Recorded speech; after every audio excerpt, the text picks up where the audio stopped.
So we're now out of the basic part of economics, all the basic stuff. Everything prior to this you should have learned in high school. Now we're actually getting into the macroeconomic section. And we have to start with understanding what's going on with our overall big picture economy.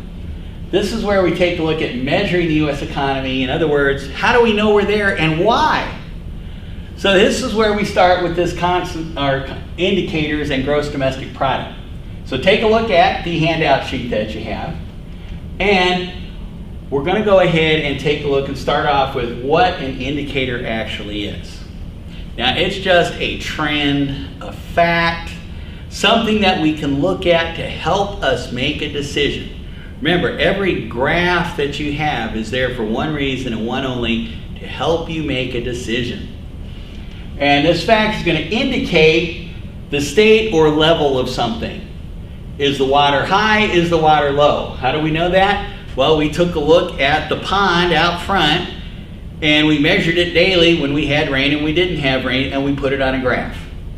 So it tells us what's going on. And do we need to water the lawn? Do we not need to water the lawn? Car ownership can be something that's used an awful lot. As a matter of fact, for levels of affluence, in other words, how rich people are generally across the country, will use car ownership. Dam levels, how much water is available? Are we going to go into a drought? What are farmers going to have to contend with? All right, so this is something indicators do. They measure, gauge, guide, they're an index, they're a mark, they're all kinds of different things.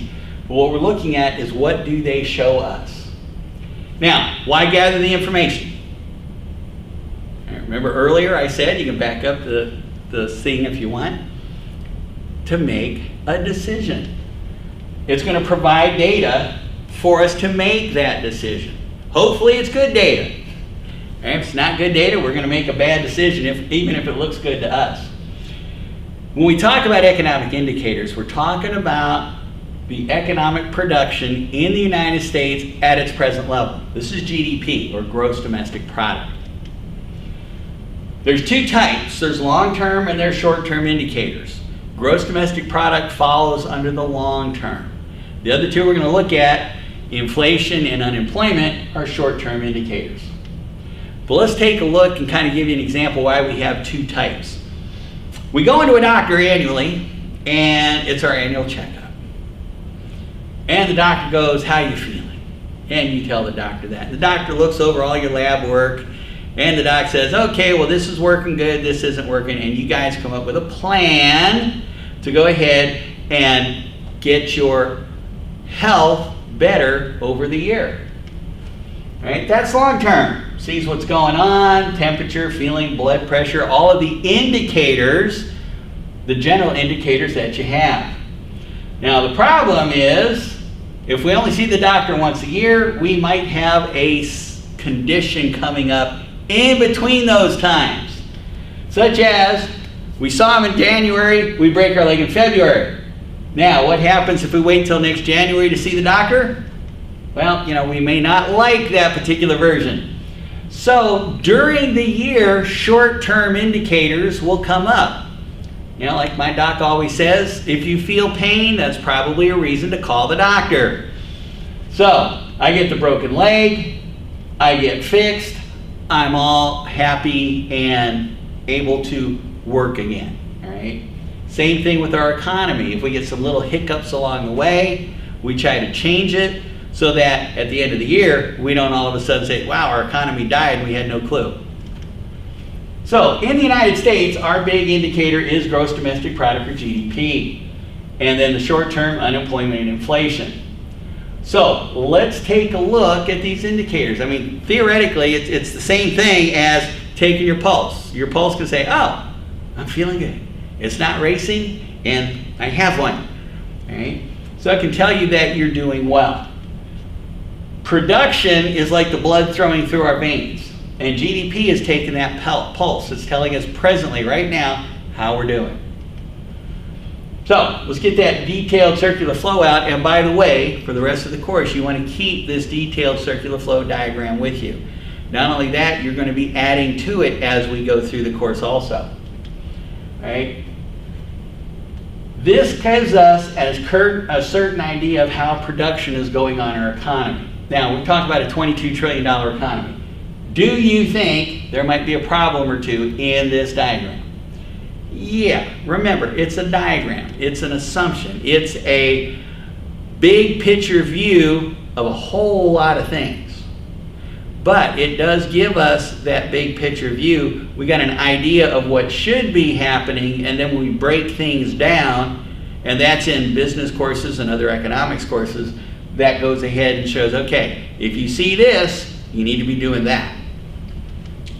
So GDP, long term. If you look in the business block on that circular flow diagram, that's where GDP is, because that's where production in the United States comes from businesses. It doesn't come from government, it comes from business. You go, well, what about the rest of the world?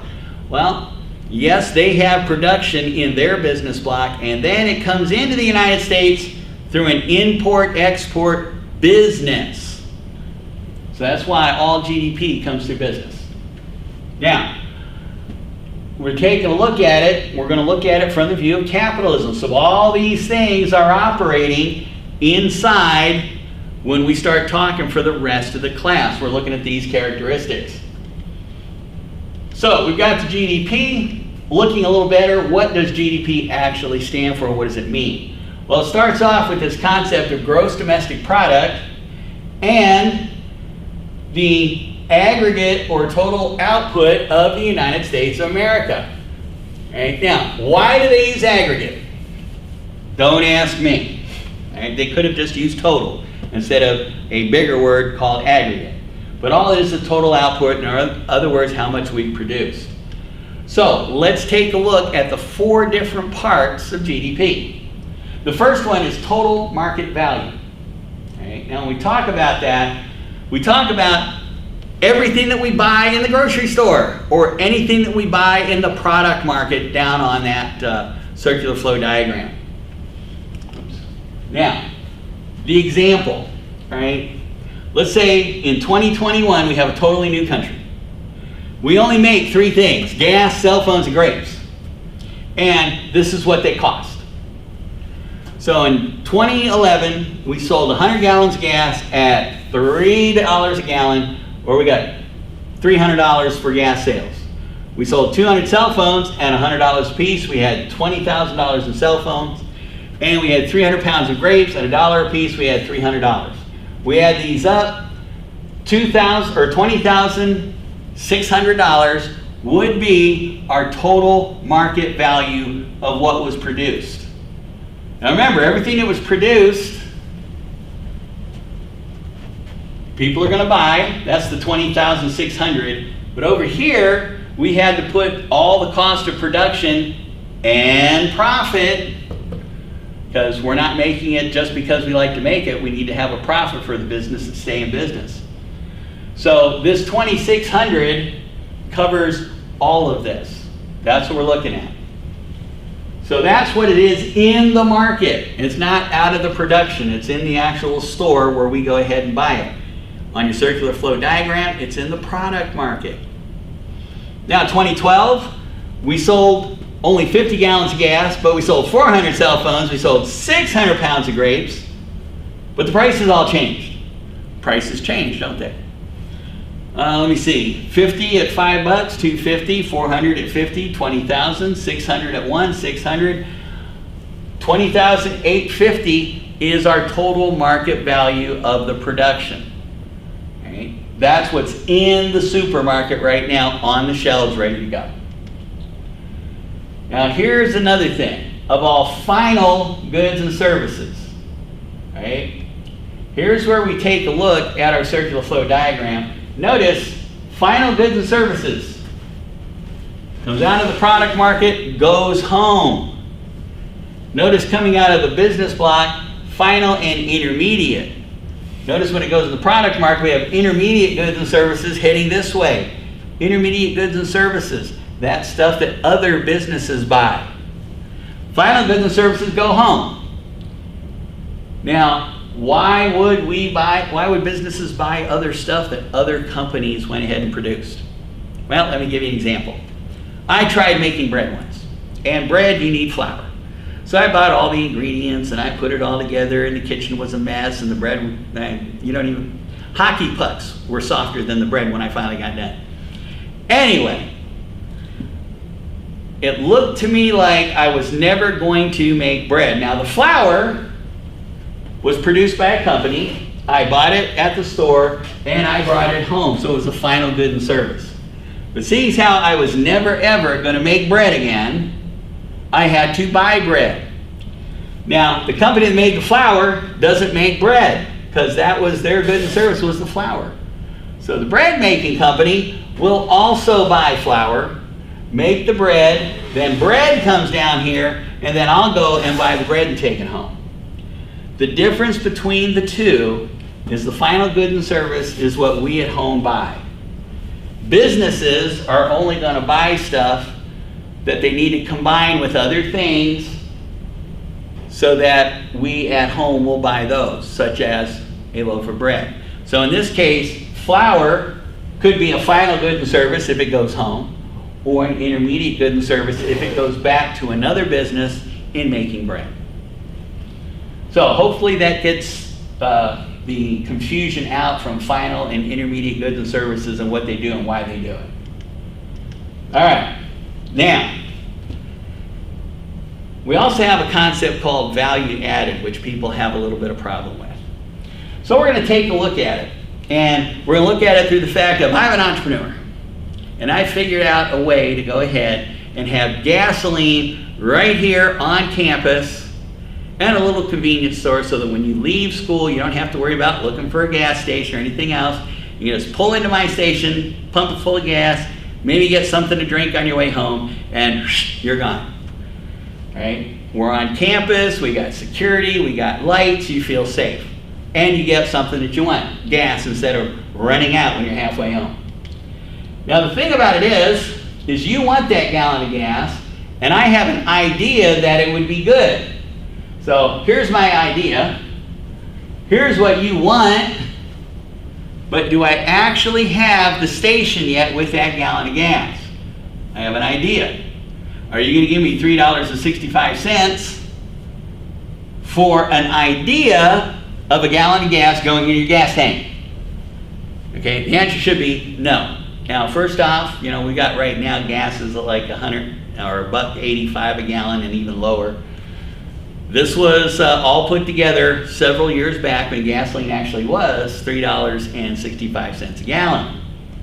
Okay? So, you would give me money, and I would give you no gas. Right? Doesn't work. So, I have to go ahead and get that gas on the campus so you can buy it from me. Because right now, that's how much my idea is worth to you. It's just an idea. So, go ahead and take a look at this worksheet. And you notice it's broken up intermediate goods and services, final goods and services, taxes. Right? So that's what it's broken up in. Purchase value, value added, and the new value that this product now has. All right. So that's what it's worth. That's the only thing that should be on the worksheet right now. Each company buys those things. Well, right now it's an idea, so nobody's buying anything. I have to go out and I have to find somebody to find and pump the gas or pump the oil, because we don't get gas going in the car out of the ground. It's made out of oil, so I have to do that. Now remember, this company has to run on a profit and revenue minus cost basis. So we take a look at here. Here's their cost right here. They have to hire the people, build or buy the equipment, and then they have to get the people and the equipment to make the oil, and then they're going to sell that oil to cover their cost and what they need to make profit on. So in this particular case, the gas coming out of the ground or the oil coming out of the ground costs $1.70 for every blob of oil that can make a gallon of gas. So we're going to equate this number to a gallon of gas. So it's $1.70 for every gallon of gas that the oil can be turned into. right? So there's our firm A, our intermediate goods. Find and drill the oil. Now right now there's my idea. So how much value did firm A add to my idea? Well, $1.70. Because that's their cost and a little bit of profit. So now the new value of my idea is $1.70. Problem is, for you, it's still oil. So you're not giving me any money. So that's a bigger problem for me. So I take a look at that, and not only is it still oil, but it's oil in Saudi Arabia. Okay? So I now have to figure out how I get the oil to a refinery so they can turn it into gas. So I need somebody to ship it. Okay? Now, here's where it gets kind of interesting. The shipping company buys the oil and transfers it to a refinery. Well, right now, that means they have to buy every gallon at $1.70 a piece. Now, what does that mean? Well, this is the intermediate good. These guys have it, comes into the market, the shipping company buys that $1.70. That's part of their input resources, see up there on top. $1.70 is now the resource purchase price. Now, they bought it for $1.70, they converted it, and their cost and conversion above that $1.70 adds 53 more cents. So their production actually added 53 cents, and now we have all of that stuff, all that oil, sitting off the coast in Houston, and every gallon conversion of that oil now costs $2.23. But it's still oil, and it's in Texas. So what I need to do is I need to figure out how to get this from oil to gasoline and to Florida. Well, why Texas? Because that's where most of our refineries are. So the refinery is going to buy this gallon of gasoline. They're going to buy it for $2.23. All right, so the ship has it here, comes down here. All of a sudden, that's the intermediate good. That's the $2.23 worth of gas. The shipping company gets the revenue. That's part of the input costs to the refinery. The refinery, besides that $2.23, has other costs and needs make their profit. So their cost to convert that oil to a gallon of gasoline is 48 cents a gallon, which means we add that to the purchase price, we get 48 cents, and that gallon of gas is now worth $2.71. It's gas. It's $2.71. It's in Texas. So we still have another problem. It's sitting here in Texas, so I need to go ahead and contract a trucking company. Now, the trucking company will buy, now we're actually talking about real gallons of gas at $2.71 a gallon. So they put it in the market, the company buys it, and it's part of their input resources at $2.71. Now, of course, they have to drive this truck over here. So we got a driver, we actually have the truck, we have maintenance on the truck, all that kind of stuff. So all of their costs plus the profit they need add 27 cents to that 271. So they added 27 cents value to this number, and we now have gasoline at $2.98 a gallon. Okay. So we have the truck. It's here. It is on campus. But you ever try to fill a gas in your gas tank with one of those great big hoses and you do this and the gas just goes whoosh? I can't do that. Besides which, I have to build a gas station so that they can put it in my tank, and then it goes to this nice little handle here that you can go ahead and just put in the gas tank and not have to worry about whoosh. All right? So I buy that gas for $2.98 a gallon. That's part of my cost. Because I still have to build the building, do the gas pumps, get the tanks out there, hire people to go ahead and maintain all that stuff. So that's all going on. So my production cost, building the station, everything else, along with the profit that I'm looking to make, is 22 cents a gallon. So we added 22 cents to that gallon of gasoline. And now you think you can buy it for $3.20 because that's the final bid. That's what we're going to be selling. Except we forgot good old Uncle Sam. I should do it for this, but Uncle Sam has taxes. Now these are state taxes. These are federal taxes. These are city taxes, local taxes, school taxes. Whoever can tax gasoline has taxes on there. So we add all that up. It's supposed to, by the way, pay for infrastructure. You know, everybody says, you hear on the news, oh, we need infrastructure. We need $1 trillion for infrastructure. My question always is, where did the tax money for infrastructure go? Okay? And if you ask them, you'll get this look on their face, and then they'll switch the subject because they spent the money on something else. But we have to add $45 in taxes first, and we come up with $3.65 for the gallon of gasoline. Now, you're driving your car up, you're giving me $3.65 per gallon, you're filling up, and everybody's happy. I'm making profit, you're getting gas in a safe and good environment, $3.65. The concept of value added is the whole thing here to understand, right? You went from an idea, you added something because you tinkered with it a little bit, but it's still not what you need. So you tinker with it with a little bit more. You add more value, but it's still not what you need. So this is what adds up to what we finally spend at the pump.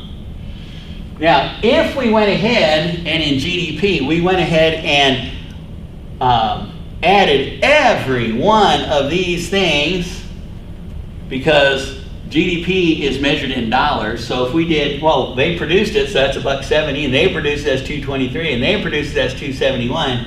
You gotta remember, here, and here also have that 170 in it. So we're adding that 170 1, 2, 3, 4, 5 different times. So in other words, we could be inflating our GDP by numerous times. For just the conversion to gas, that's 5 times. This other 53 cents, it's added here, but it's also here, and here. That 48 cents, yeah, we added it here, but it's also here and here.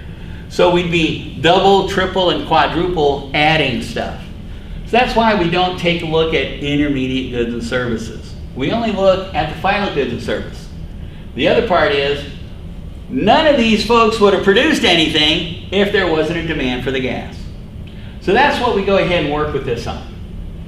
Okay? I now have all of that gas because I added that stuff up.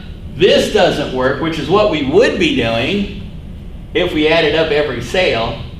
So it's not this, it's this one. So you can see we're about a little bit more than 4 times more than what production actually is. All right, so you paid the $3.65, not $16.29. Everybody's happy. All the folks in between got their costs and profits, and you got a gallon of gas so you can zip your car home. All right. If you have any questions on the concept of value added, let me know.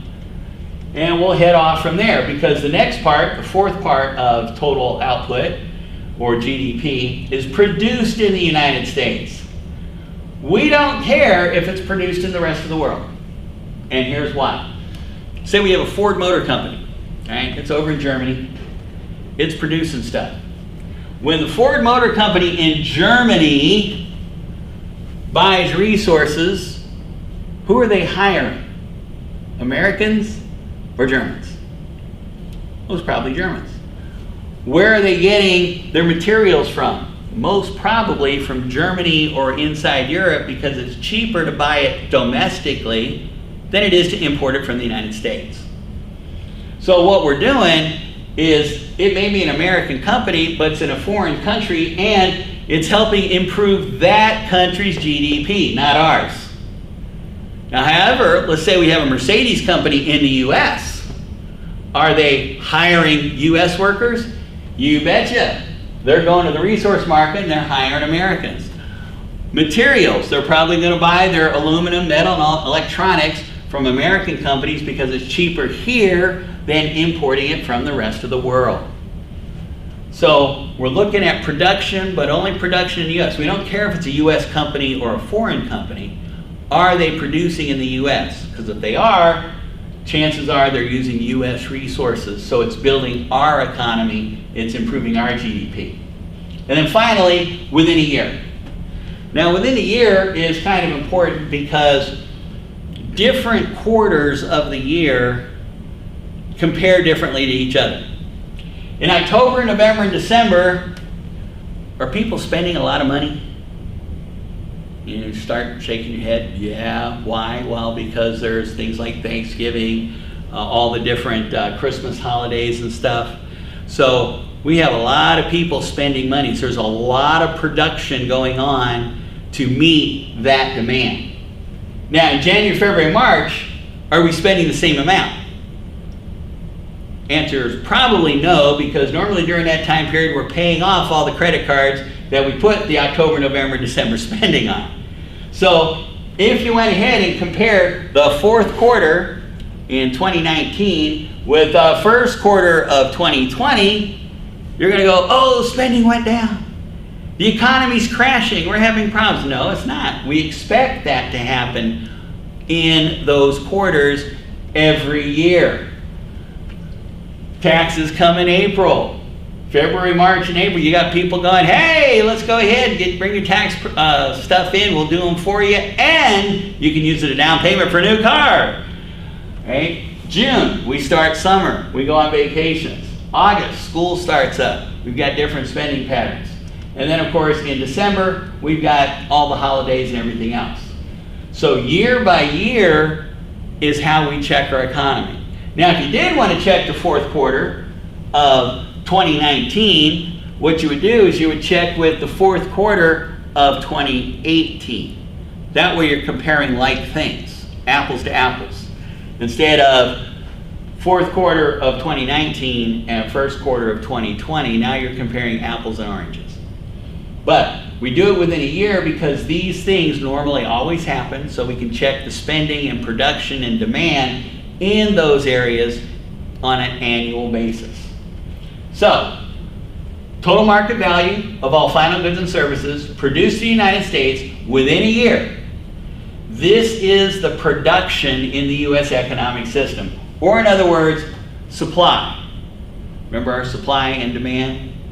So if supply equals demand, supply is 1, equals is equilibrium, and demand is what households want. Well, that's what we're looking at. There it is. There's where supply comes from, the business block. All right. Now they have two formulas in there, an income formula and expenditures formula. The world uses the expenditures formula. Somebody else came up with the idea, hey, let's try this income thing.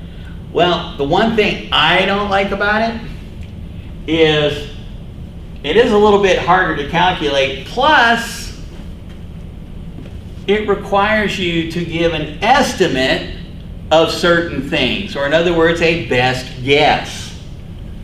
Now, if you happen to be the president, you're in the White House, and the economy is not looking good, you might want to change it a little bit if you were doing the income formula and change that estimate so it makes it look better.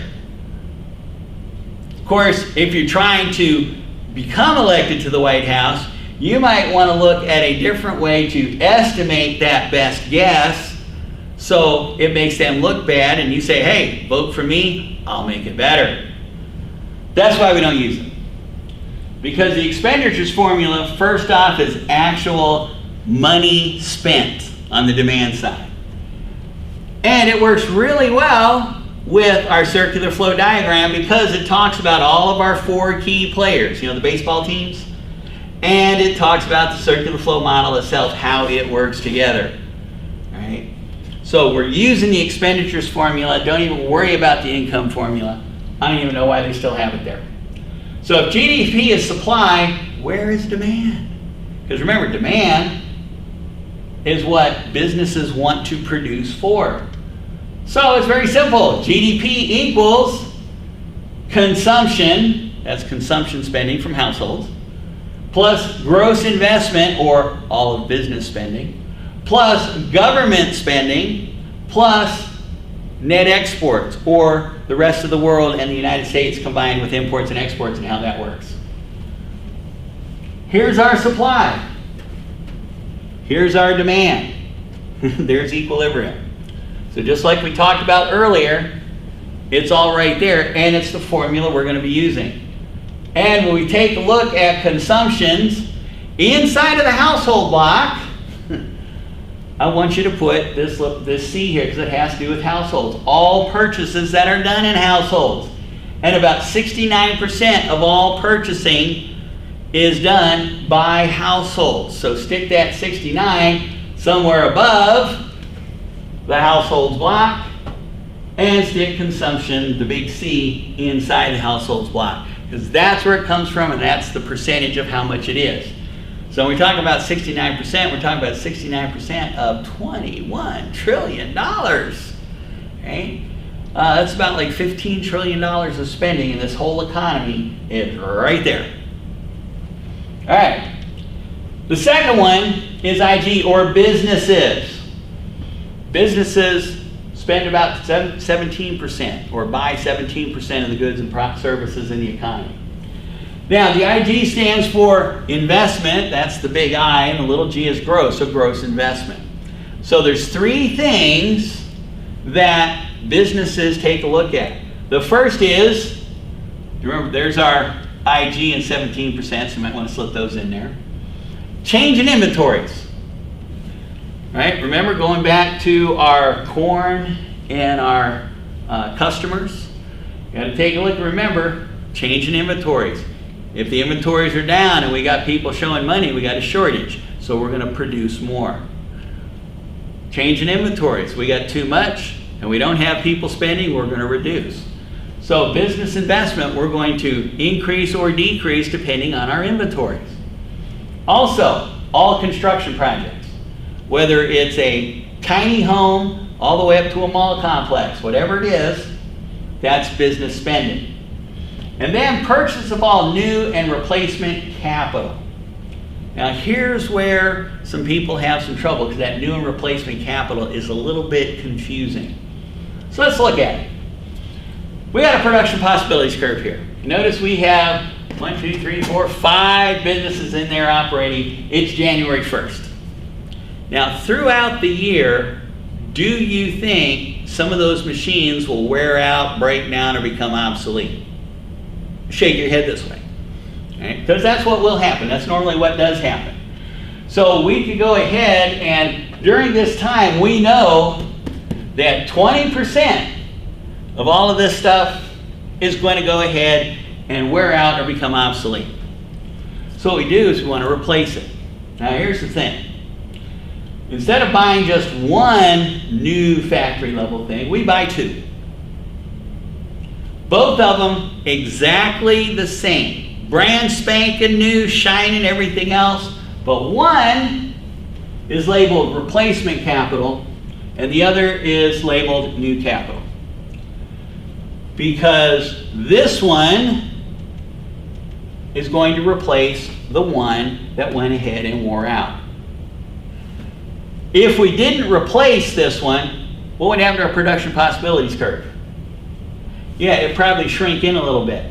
But we did replace it, so we're staying the same. So that's the one that we've replaced. And guess what? That 6th one, that goes ahead and improves our production possibility curve, or in other words, grows it. And now, next January 1, instead of having 5, we have 6, and we have a bigger economy. Difference between new and replacement capital. Replaced what wore out, and then went ahead and actually added to what we had to go ahead and improve our economy. All right, government is just spending. So whatever they spend about 17% in our economy. So you got a G to put the 17% in there. Now, if you add up 17, 17, and 69, you come up with 103. You go, well, wait a minute, we can only spend 100%. That's true. Because in the foreign sector, we're actually at -3. Okay, so -3% goes in the foreign sector, or in other words, there's more money leaving our country, going to other countries and their GDP, than is coming into our country. Okay, so that's why we got the negative on that one. So, our formula, GDP equals consumption by households, gross investment by business, government spending by government, and net exports, the difference between exports and imports from the rest of the world. Now, how do you figure out how we come up with that -3? Because it's exports minus imports. All right, here's the formula right here. If you have any questions about it, remember, E comes before I in the dictionary. All right? So export, import. This one minus that one. So it's money coming into the United States minus money leaving the United States. All right. So here's what your sheet should look like right now. And if you have any questions, remember here's our demand right here. Here's our supply, and here's our equilibrium point. Your circular flow diagram should look like this. You've added some stuff to it. And we're going to take a look to calculate some GDP. Okay, so the best way to do it is to draw the formula on a sheet. Then what you do is you figure out which one of these fit those. Right? Like under consumption, is it employee compensation, consumer spending, construction spending, net exports, government purchases, capital consumption, capital investment? Right? Which one of these fits under there? And then you just go through and put them in there. So the answer to this one, go ahead and turn it off now, make the thing, and then when you come back, we'll get you the answer. So here's our answer, it's 510. Now why 510? Well, employee compensation is income. That's part of that income formula, so we don't even worry about it. And remember we said go ahead and put consumption plus gross investment plus government plus net exports. Consumer spending, up on our circular flow diagram, that's done by households. So here's our consumer spending. Construction spending, remember construction is part of gross investment. So that 100 goes in there. Net exports, well, they just gave it to us right there, so that goes there. Government purchases, hey, that's the government buying stuff. Capital consumption, do we care if businesses are using it up? No, we care if they go ahead and buy more, which would be capital investment. There's the 40. So we got 3, 4, 5, 30 minus 40, we get 10, we come up with 510. Now, why do I put this down here? Because I have seen this on TV with the talking heads trying to tell us that some of this other stuff is part of GDP, and it's not. All right, this one will go ahead and be the homework. And that's the part, or ends this part of GDP. We'll get into real GDP in the next segment.